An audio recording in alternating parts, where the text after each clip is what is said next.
Guys, ang gusto kong makaranas ng parusa for next week, this is my last one. Gusto ko si Chovy. Para lang, surprise lang kasi grabe intense ang Maka Squad. Tulad lalo ngayong araw na to, sobrang daming na-prank, daming umiyak, ang daming nakakain, kung ano-ano nakain ng anghang, ganyan. Si Chovy kasi at MJ, wala sila for the past 2 taping days namin. So ngayon, parang ano pa sila, ninibago. Parang ano to sa kanila, welcome sa kanila. Parang, hello, welcome to the squad. Gusto kong makaranas ng parusa ay dahil medyo parang na-off ako doon sa ginawa niya last time kay Ashley, so si Elijah. Yung gusto kong maparusahan, makaranas ng parusa. Gusto kong makaranas ng parusa next week ay feeling ko oras na yung Chovy. It's his time to shine. Kasi tahimik lang sila may mga nangyayari, hindi nila alam na may ipaprank, alam mo yun. Para naman makaranas sila, ma-involve sila doon, oras na naparusahan si Chovy. Ang gusto kong makaranas ng parusa this week ay si Elijah. I have to get her back some way. So, siguro ito na yung paraan ko para, to get revenge. So, Elijah, I hope you have the worst punishment. Ang gusto kong makaranas ng parusa next week ay si Sean Lucas. Kasi habang pinaprank ko si Josh, tawa siya ng tawa sa gilid ko. So nagdidistract ako sa kanya, bumulong ako kay Seth.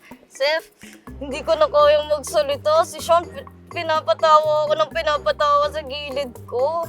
Ang gusto kong makaranas ng parusa next week ay walang iba kundi si Chovy. Hindi ko pa talaga siya nakakausap Hindi ko pa siya nakaka-interact masyado. At every time na tinatry kong magkaroon ng conversation or makipag-interact sa kanya, umiiwas siya. Parang ayaw niya makipag-usap. Masaya kasing pakita yung true colors ng isang tao. Gusto kong makita kung ano magiging reaction niya sa parusa niya.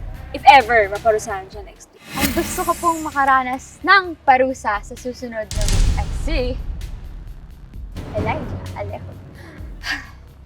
Dapat... Ay! Cut! Sorry, camera. Ang gusto kong makaranas ng parusa next week, si Elijah Alejo. Tama, si Elijah Alejo. Kasi sabi natin, hindi to personalan, pero yung prank na yun, parang feeling ko meron talagang personal feelings. Tapos yung... Pero okay lang. Kasi pinaiyak niya ako, so I think deserve niya. Next! Ang gusto kong makatanggap ng parusa ay si Chovy na lang. Kasi hindi pa nga lumalabas yung kulit niya Medyo tahimik lang sila ni MJ, so nakikurious lang kami sa kung ano yung magiging reaction niya kapag siya na yung naparusahan. Ang gusto kong makaranas ng parusa next week ay si Marco. Kasi feeling ko nag-vote siya sa akin. Yun lang po yung reason ko. Ang gusto ko makaranas ng punishment next week ay si Olive. Kasi nung last time siya yung naglagay ng sobrang daming ketchup sa chocolate ni JC. So, yung mga nagli-lead ng mga punishment sa iba, sila naman, it's their turn to be punished. So, si Olive susunod. Gusto kong makaranas ng parusa next week ay si Chovy.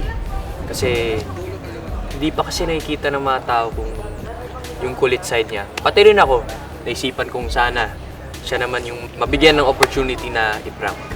Ang gusto kong makaranas ng parusa next week, si JC po ulit.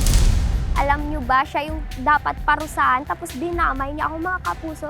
Di ba? Kaya ngayon, babawi talaga ako sa'yo na naman. Ang gusto kong makaranas ng parusa next week ay si Love, si MJ and Cabo. Kasi gusto kong makita yung reaction niya. Pero huwag kang magagalit sa akin, Love. I still love you, ha? Huwag mong awayin.